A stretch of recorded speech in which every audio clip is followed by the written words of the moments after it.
Hello book buddies, I hope all of you are doing great. Kant की फिलॉसफी की बहुत सी डायमेंशंस हैं, लेकिन आज मैं उसके फलसफे के एक ऐसे आइडिया के बारे में आपसे बात करूंगा विच इज ब्रेथ टेकिंग, जिसको अगर आपने सही तरीके से समझ लिया तो दुनिया को लेकर आपकी सोच बिल्कुल बदल जाएगी। मेरी आप लोगों से रिक्वेस्ट ये है कि अगर आपके पास अभी वक्त नहीं है ना, तो इस वीडियो को अभी बंद कर दें, क्योंकि मुझे आपकी पूरी कंसंट्रेशन, पूरी अटेंशन चाहिए होगी, ताकि मैं आपको कांट का फलसफा बेहतरीन तरीके से समझा सकूं। आज की जो हमारी गुफ्तगू है वो इतनी इंसाइटफुल है कि आपको मजा आ जाएगा।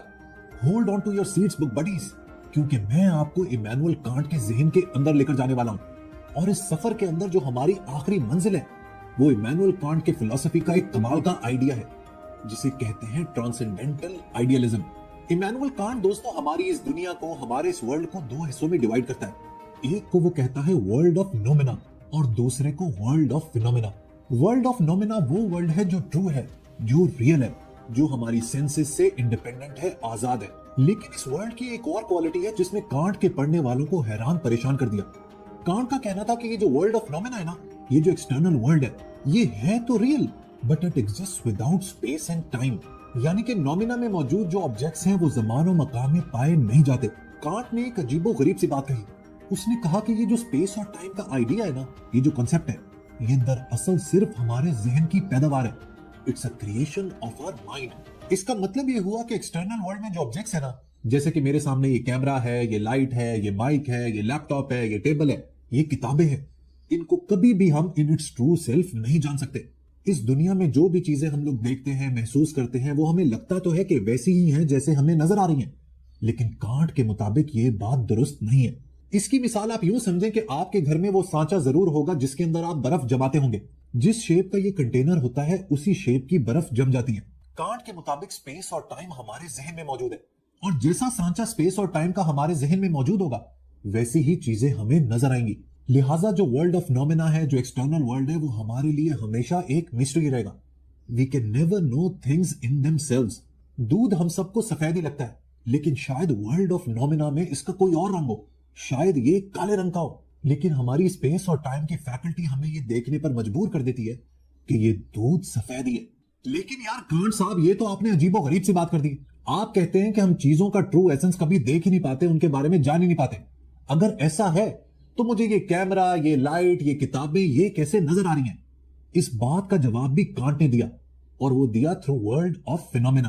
कांट साहब ने ये कहा कि भाई चीजों का ट्रू नेचर तो हम कभी भी नहीं जान सकते, लिहाजा वर्ल्ड ऑफ फिनोमेना के जरिए हम लोग सिर्फ चीजों को परसीव कर सकते हैं, और ये हम लोग परसीव करते हैं हमारे जहन में मौजूद स्पेस और टाइम के सांचों के जरिए। हमें दूध सफेद नजर आता है क्योंकि वर्ल्ड ऑफ फिनोमेना के अंदर दूध सफेद ही है, और दूध की ये सफेदी डिपेंड करती है हमारे जहन के परसेप्शन पर। ये जो स्पेस और टाइम का आइडिया है ना, ये हमारी ए प्रायोरी नॉलेज का हिस्सा है। ए प्रायोरी नॉलेज भी दोस्तों बहुत ही इंपॉर्टेंट कॉन्सेप्ट है, जिसको समझाए बगैर बात आगे नहीं बढ़ सकती। बेसिकली ये एक ऐसी नॉलेज है, एक ऐसा इल्म है जो किसी भी तजुर्बे या एक्सपीरियंस पर डिपेंडेंट नहीं होता। It is independent from any experience. ए प्रायोरी एक ऐसी नॉलेज होती है जिसको हासिल करने के लिए हमें उसे एक्सपीरियंस करने की या तजुर्बा करने की जरूरत नहीं पड़ती। हम लोग सिर्फ अपनी फैकल्टी ऑफ रीजन यानी अकल के जरिए उसके बारे में जान सकते हैं। ए प्रायोरी नॉलेज का ऑपोजिट होता है ए पोस्टीरियोरी नॉलेज, यानी कि वो नॉलेज जिसको हासिल करने के लिए मुझे एम्पिरिकल एविडेंस या फिर प्रूफ की जरूरत पड़े। मसलन अगर मैं आपसे कहूं कि मेरी गली के कोने पर एक परचून की दुकान है, तो आपको उसको जाकर वेरीफाई करना पड़ेगा। आप सिर्फ रीजन के जरिए ये कंफर्म नहीं कर पाएंगे कि ये दुकान वाकई में एग्जिस्ट करती है या नहीं। इसी तरह अगर मैं आपसे कहूं कि मेरे मोबाइल का कलर पिंक है, तो आप पहले मेरे मोबाइल को देखेंगे, you will verify it and then confirm its colour. जबकि दूसरी तरफ जो ए प्रायोरी ट्रूथ्स होते हैं वो मैथमेटिकल होते हैं या रीजनिंग स्टेटमेंट्स होती हैं। मसलन मैं आपसे कहूं 2 + 2 = 4। अगर आपके जहन में नंबर्स का कॉन्सेप्ट है ना, तो आपको इस स्टेटमेंट को वेरीफाई करने के लिए किसी भी एक्सपीरियंस की जरूरत नहीं है, क्योंकि आप सिर्फ अकल का इस्तेमाल करके ही ये जान सकते हैं कि 2 + 2 = 4 होते हैं। इसी तरह अगर मैं आपसे कहूं कि ऑल बैचलर्स आर अनमैरिड, ये भी एक ए प्रायोरी ट्रूथ है, क्योंकि इसको वेरीफाई करने के लिए आपको किसी बैचलर से मिलने की जरूरत नहीं है। This statement is correct in itself. इसी तरह अगर मैं आपसे कहूं कि मेरी बर्थडे है 22 जनवरी 1986, तो ये बात तय है कि मैं 20 या 21 जनवरी के बाद ही पैदा हुआ हूं। ये डिडक्टिव रीजनिंग का हिस्सा है, लिहाजा this statement is also a प्रायोरी। ये बात कहने के लिए कि शाहरुख वाज बोर्न आफ्टर 21 जनवरी 1986 मुझे किसी भी किस्म के एम्पिरिकल एविडेंस की जरूरत नहीं है। सो स्पेस एंड टाइम भी इसी तरह की ए प्रायोरी नॉलेज है। जिनके जरिए हम लोग वर्ल्ड ऑफ फिनोमेना के अंदर चीजों की अपीयरेंस को, उनकी परसेप्शन के बारे में जान सकते हैं। सो दोस्तों, for the purpose of revision, noumena वो वर्ल्ड है जिनके बारे में हम लोग जान नहीं सकते। ये वो एक्सटर्नल वर्ल्ड है जिनके अंदर ऑब्जेक्ट्स इन देमसेल्व्स मौजूद होते हैं। It is unknowable to us and it exist independent of our senses. दूसरी तरफ है वर्ल्ड ऑफ फिनोमेना, जिनके अंदर इन ऑब्जेक्ट्स की अपीयरेंस पॉसिबल होती है। और ये वर्ल्ड ऑफ फिनोमेना डिपेंड करता है हमारे जहन में मौजूद स्पेस एंड टाइम के आइडिया पर। ओके जी, आई होप यहां तक आपको बात समझ आ गई होगी। अब जो हमारा मेन आइडिया है ना ट्रांसेंडेंटल आइडियलिज्म का, वहां तक पहुंचने के लिए मुझे आपको दूसरी सीढ़ी तक लेकर जाना पड़ेगा। और इसको समझने के लिए I need to introduce 3 more terms. 3 और टर्मिनोलॉजीज हैं जिनके बारे में आपका जानना जरूरी है, जिसमें से पहली है डायरेक्ट रियलिज्म, दूसरी है इनडायरेक्ट रियलिज्म और तीसरी है आइडियलिज्म। डायरेक्ट रियलिज्म एक फिलोसॉफिकल थ्योरी है जो ये कहती है कि रियलिटी को हम लोग वैसे ही परसीव करते हैं जैसा एक्सटर्नल वर्ल्ड होता है। यानी कि किसी भी ऑब्जेक्ट का शेप, कलर, साइज, डायमेंशन हमें वैसे ही परसीव होता है, वैसा ही नजर आता है जैसे वो इन रियलिटी मौजूद होता है। लिहाजा डायरेक्ट रियलिज्म का जो कॉन्सेप्ट है वो कांट के वर्ल्ड ऑफ नोमेना और फिनोमेना से मुख्तलिफ है। इनडायरेक्ट रियलिज्म ये कहता है कि हम दुनिया को हमारे जहन में मौजूद एक कॉन्सेप्चुअल फ्रेमवर्क के जरिए परसीव करते हैं। यानी कि एक एक्सटर्नल वर्ल्ड एग्जिस्ट तो करता है, लेकिन वो डिपेंडेंट है हमारे सेंस डेटा पर। मसलन मेरे सामने एक सेब पड़ा हुआ है। अब इसके अंदर ना कुछ प्राइमरी क्वालिटीज हैं जो इसमें बिल्ट इन है, जिसमें शामिल है इसका साइज और इसका शेप। लेकिन इस सेब में कुछ सेकेंडरी क्वालिटीज भी है जो सब्जेक्टिव है और जो डिपेंडेंट है हमारे सेंसेस पर। इसके अंदर शामिल है इसका कलर, इसकी फील, इसका टेस्ट और इसकी स्मेल। सो कहने का मकसद यह है कि इसका साइज और शेप तो शायद हमें वैसा ही नजर आए जैसे ये इन रियलिटी है, लेकिन इसका टेस्ट कैसा है, इसका कलर कैसा है, ये डिपेंड करता है देखने वाले पर। आपको वो वायरल पिक्चर याद है जिसमें ड्रेस के कलर के बारे में पूरी दुनिया में एक बहस छिड़ गई थी? इस ड्रेस का कलर ब्लू या ब्लैक है या फिर व्हाइट और गोल्ड है? ये पिक्चर भी इनडायरेक्ट रियलिज्म की थ्योरी ऑफ परसेप्शन की एक मिसाल है। अब आते हैं अपने असली आइडिया के ऊपर, जो हमारी इस वीडियो की जान है, यानी कि आइडियलिज्म। आइडियलिज्म दोस्तों ये कहता है कि भाई मादी दुनिया जैसी कोई चीज है ही नहीं। No physical world exist. ये जो दुनिया हम लोग देखते हैं, एक्सपीरियंस करते हैं, it is just a figment of our imagination, it is a product of our mind. ये सिर्फ हमारे जहन की पैदावार है। लेकिन कांट का जो आइडिया है ट्रांसेंडेंटल आइडियलिज्म, इसका क्या मतलब है? पहले दोस्तों ये देख लेते हैं कि इस टर्म का आखिर मतलब क्या है। इसको मैं 2 हिस्सों में डिवाइड करता हूं। पहले बात करते हैं ट्रांसेंडेंटल की।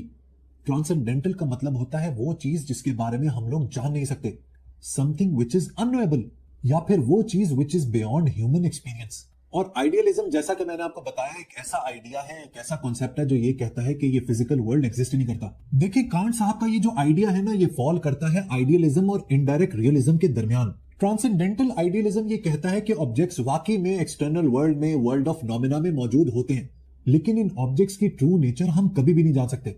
लेकिन हमारे माइंड के अंदर स्पेस और टाइम की एक ऐसी फैकल्टी है जो हमारे लिए एक अलग ही दुनिया क्रिएट कर देती है, जिसके बारे में मैंने आपको बताया, उसको कहा जाता है वर्ल्ड ऑफ फिनोमेना। लिहाजा कांट ने इनडायरेक्ट रियलिज्म से ऑब्जेक्ट उठाया और आइडियलिज्म से माइंड उठाया, और इन दोनों आइडियाज को ब्लेंड करके दुनिया को एक रिमार्केबल आइडिया दिया जिसको कहा जाता है ट्रांसेंडेंटल आइडियलिज्म। कांट ने ट्रांसेंडेंटल आइडियलिज्म के जरिए फलसफे के अंदर एक रेवोल्यूशन क्रिएट किया जो उससे पहले कभी नहीं हुआ था। इस बात को समझाने के लिए मुझे क्विकली आपको फिलॉसफी की 2 टर्म समझानी पड़ेंगी, जिसमें एक है रैशनलिज्म और दूसरी है empiricism. Rationalism school of thought ये कहता है कि इस दुनिया में जो भी नॉलेज हम लोग हासिल करते हैं वो हम करते हैं अपनी फैकल्टी ऑफ रीजन के जरिए। और जैसा कि मैंने आपको बताया कि रैशनलिज्म के अंदर शामिल होती है ए प्रायोरी नॉलेज, यानी कि एनालिटिक प्रोपोजिशंस, जिन्हें ट्रूथ्स ऑफ रीजन भी कहा जाता है। वो एग्जांपल याद है ना, ऑल बैचलर्स आर अनमैरिड। दूसरी तरफ एम्पिरिसिज्म ये कहता है कि जो भी नॉलेज हम लोग हासिल करते हैं वो एक्सपीरियंस के जरिए करते हैं, अपने सेंस डेटा के जरिए करते हैं।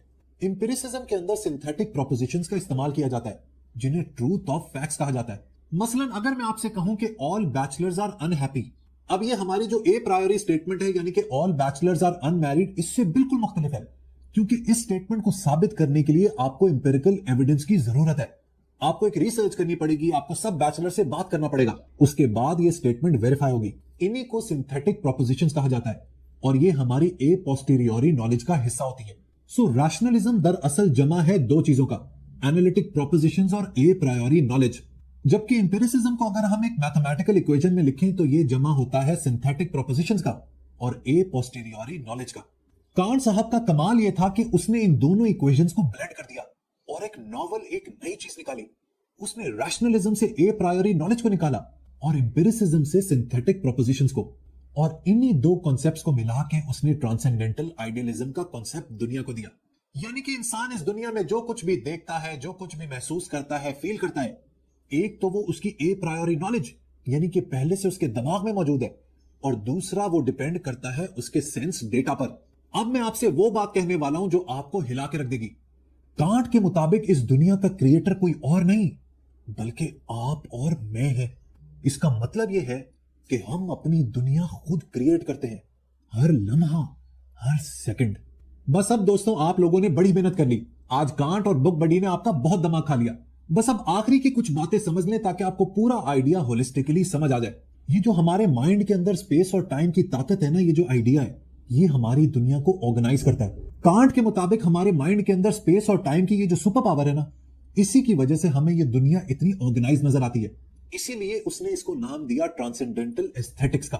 एस्थेटिक्स का नाम कांट ने इसको इसलिए दिया क्योंकि वो सारे ऑब्जेक्ट्स जो वर्ल्ड ऑफ नॉमिना में मौजूद है, वो चाहे किसी भी शेप और फॉर्म में हो, वो किसी भी स्ट्रक्चर में हो, वो चाहे कितने ही डिसऑर्डर्ड हो, हमारा ज़हन स्पेस और टाइम के जरिए उन्हें ऑर्गेनाइज कर देता है, एस्थेटिकली अलाइन कर देता है। That's why it's known as transcendental aesthetics. Transcendental aesthetics के बाद बारी आती है ट्रांसेंडेंटल एनालिटिक्स की। ये भी बड़ा ही इंटरेस्टिंग आइडिया है। ट्रांसेंडेंटल एनालिटिक्स ये कहता है कि हमारे जहन के अंदर 12 ऐसी कैटेगरीज हैं जो हमारे वर्ल्ड को हमारे लिए ऑर्गेनाइज करती है, या जिसके जरिए हम लोग फिजिकल वर्ल्ड को समझ पाते हैं। ये 12 कैटेगरी सबसे पहले 4 क्लासेस में डिवाइड होती हैं, जो कि है क्वांटिटी, क्वालिटी, रिलेशन और मोडालिटी। इन 4 क्लासेस के अंदर 3-3 कैटेगरीज मौजूद हैं। क्वांटिटी के अंदर शामिल है यूनिटी, प्लूरैलिटी और टोटैलिटी। क्वालिटी में रियलिटी, निगेशन और लिमिटेशन। रिलेशन में substance, accident, cause and effect और रेसिप्रोसिटी। और मोडालिटी में पॉसिबिलिटी, एग्जिस्टेंस और नेसेसिटी। ये सारी 12 categories are part of our a priori knowledge, और इन्हीं कैटेगरीज के जरिए we make sense of the external world. इसके बाद दोस्तों आता है हमारा आखिरी कॉन्सेप्ट, यानी कि ट्रांसेंडेंटल डायलेक्टिक्स, जहां ट्रांसेंडेंटल एस्थेटिक्स और एनालिटिक्स दुनिया को लेकर हमारे कॉन्सेप्ट्स की बुनियाद बनते हैं, वही transcendental dialectics helps us reason. Transcendental dialectic basically इंसानी अकल या फिर हमारी एजेंसी ऑफ रीजन की हुदूद के बारे में बात करता है। कांट के मुताबिक हमारी अकल सिर्फ तजुर्बे की बुनियाद पर इल्म हासिल कर सकती है, हम इससे आगे नहीं जा सकते। यानी हमें सिर्फ उन चीजों का इल्म होता है जिन्हें हम महसूस कर सकते हैं।